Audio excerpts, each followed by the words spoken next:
Assalamualaikum warahmatullahi wabarakatuh. Perkenalkan nama saya Sarul Raja.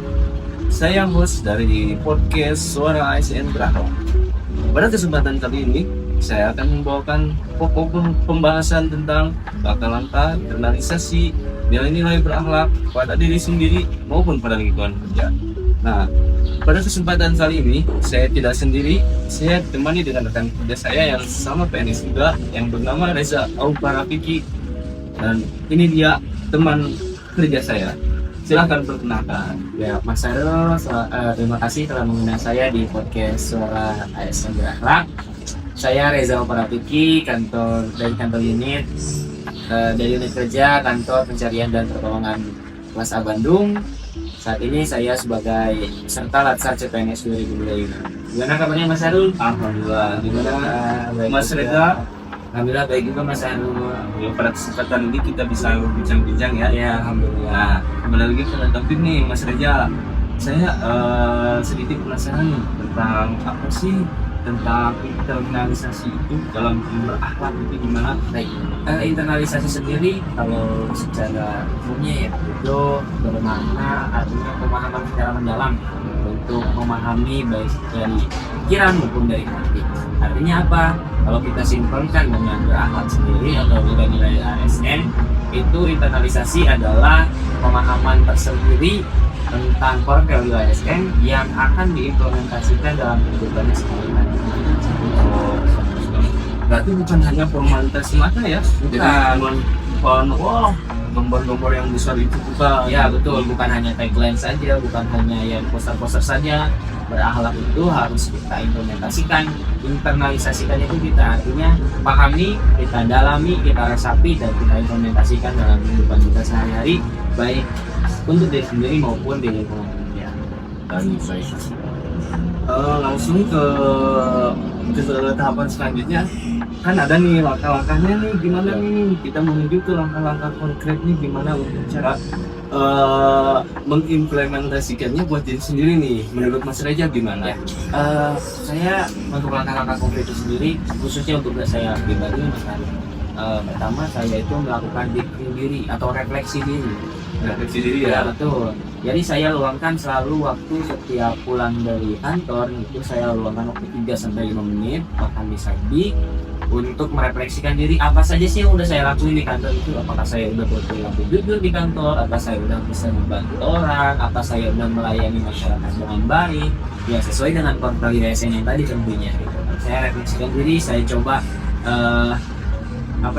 mengulas kembali apa sih kekurangan saya dan apa sih yang udah saya lakukan agar kedepannya saya lebih baik. Kemudian yang kedua, selalu itu saya biasanya dalam seminggu sekali ya kan, kembali menghitung yang udah minggu ini lakuin itu apa, sama kayak tadi. Itu kan tadi kalau tadi itu refleksi harian. Ya. Ini kita ganti di mingguan, Lebih ke mingguan ya, Mas. gitu. Nah yang terakhir, yang ketiga, saya selalu berusaha menanamkan nilai-nilai tersebut bukan hanya di kantor nih, bukan hanya formalitas saja di kantor. Saya coba menanamkannya di luar kantor juga sebagai masyarakat biasa. Jadi lebih ke cara kita bersosialisasi, Cara kita bersosialisasi, cara kita menanamkan nilai-nilai tersebut baik di keluarga, kemudian di masyarakat dan luas semuanya. Luar biasa ini Mas Reza. Menurut Mas Reza, kalau sifat-sifat tersebut diterapkan di lingkungan kerja itu harus bagaimana kita menerapkannya, dengan sifat apa saja begitu? Kalau di lingkungan kerja sendiri ada beberapa langkah yang biasanya saya lakukan. Yang pertama, biasanya saya memberikan contoh positif, Mas Sarul. Bukan berarti saya mengajarkan orang lain, namun saya biasanya ingin melakukan sesuatu sendiri dan rasanya lebih layak aja jika kita melakukan kebaikan. Nah, biasanya saya melakukannya itu dengan cara ya simpel-simpel aja, Mas Sarul. Contohnya saya datang waktu ke kantor gitu, jangan sampai terlambat, kemudian berusaha melayani masyarakat dengan baik, dengan 5S, salam, senyum, sapa, sopan santun gitu kan. Dan saya berusaha memberikan hal-hal yang positif untuk rekan kerja saya gitu. Nah, Mas Arul, yang kedua itu langkah saya, biasanya saya mendukung rekan-rekan kerja saya untuk terus meningkatkan kapasitas dirinya. Itu saya, iya misalnya. Jadi saya biasanya mendukung, ayo teman-teman kita bisa lebih baik lagi daripada hari ini. Contohnya misalkan hari ini kita belum bisa belum bisa. Misalkan hari ini kita belum pandai lari 12 menit ya kan, 12 menit ya kan, 2,43 gitu kan. Nah, bisa kita pacu lagi semangat teman-teman kita dengan cara lain, kita latihan bareng-bareng lagi agar kita bisa nyampe ini 2,4 menit tuh 12 menit gitu kan. Nah, apa namanya, terus yang kedua misalkan kayak pull up nih belum nyampe 10 misalnya kan. Nah, kita harus tetap mengajak teman-teman kita untuk bagaimana caranya sih untuk meningkatkan kapasitas begitu Mas Aldo. Lebih ke saling menguatkan mungkin Itu ya. saling menguatkan ya, itu artinya kita bisa menanamkan nilai harmonis dalam lingkungan kerja kita. Jadi maksud itu nilai Masuk berakhlaknya. nilai berakhlaknya. Nah, untuk sekarang ada satu pertanyaan nih Mas Reza. Dalam melaksanakan implementasi nilai-nilai tersebut pasti ada tantangan dong, Ya, yang mungkin nggak ada. Nah, tantangan apa sih yang bikin Mas Reza itu serasa berat gitu? ya banyak misalnya. Saya mungkin dua aja yang jawab pertama dari diri saya, kemudian kedua dari yang pertama nih.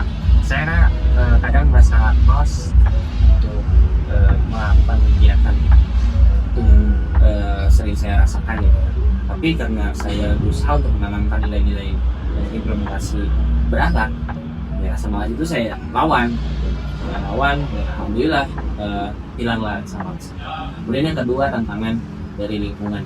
Kalau tantangan dari lingkungan sendiri, yang saya rasakan kadang ada teman-teman yang tidak, yang tak acuh tak acuh gitu ya. Iya. Nah, ketika kita ajak nih untuk Iya. berkegiatan positif, males, tak acuh nggak mendengarkan omongan saya. Dan kalau untuk tantangan tersebut, saya ambil solusinya itu dengan saya refleksi diri. Saya nggak menyalahkan teman saya terakhir itu. Saya refleksi diri, saya coba mungkin saya sendiri nih yang salah gitu kan, cara saya ngedek yang salah, atau saya terlalu keras ke orang tersebut, atau cara penyampaian saya yang salah. Akhirnya ya teman tersebut acuh atau tidak mendengarkan omongan saya gitu kan. Nah begitulah masalah dua masalah itu yang sering kali terjadi pada saya. Lebih kembali lagi ke diri sendiri mungkin Ya, Mas makanya Reza. masih lebih balik lagi, saya refleksi diri aja. Saya belajar nih, orang lain juga mungkin benar gitu kan. Saya Ya. yang salah, saya daripada harus menyalahkan orang lain, lebih baik saya menyalahkan diri sendiri untuk memperbaiki diri lebih baik lagi. Mungkin dari awal, dari paparan awal bersama Mas Reza nih, wah saya jadi sedikit termotivasi gitu, lebih menggelora jiwa saya, lebih ada gambaran gimana sih caranya menerapkan penilaian tersebut. Nah, sebelum kita akhiri obrolan ini, ada nggak satu kata-kata atau satu quotes ya motivasi buat khususnya teman-teman kita ASN nih, biar bisa, wah saya mau nih buat menerapkan nilai-nilai berakhlak itu. Mungkin pesan-pesan yang bisa saya sampaikan untuk menanamkan nilai-nilai dari ASN, tentu perlu kemauan dari diri sendiri. Mulai dari saat ini, mulai dari detik ini, jangan ditunda, dan pupuklah dari sejak akarnya gitu. Kalau kata orang-orang kan, kalau mau pohon itu kuat, ya pupuklah dari akarnya. Nah inilah nilai-nilai ASN ini, dasar kita ini berakhlak, inilah akar ini gitu kan. Dan satu hal juga yang sering saya sampaikan itu, kalau kita mau bisa, kita harus terbiasa. Dan kalau mau terbiasa, kita harus dipaksa atau terpaksa. Karena mulai dari terpaksa kita akan terbiasa, dan dari terbiasa kita akan bisa. Sangat. Wah, kata-kata Mas Reza ini sangat memotivasi sekali. Mungkin hanya sedikit waktu yang bisa kita obrolkan dipakai pembahasan juga. Semoga pemaparan ini bersama Mas Reza bisa memotivasi kalian, dan jangan lupa terapkan nilai-nilai ASN berakhlak di kehidupan kita. Terima kasih, saya Sarul Manajat, undur diri. Wassalamualaikum warahmatullahi wabarakatuh.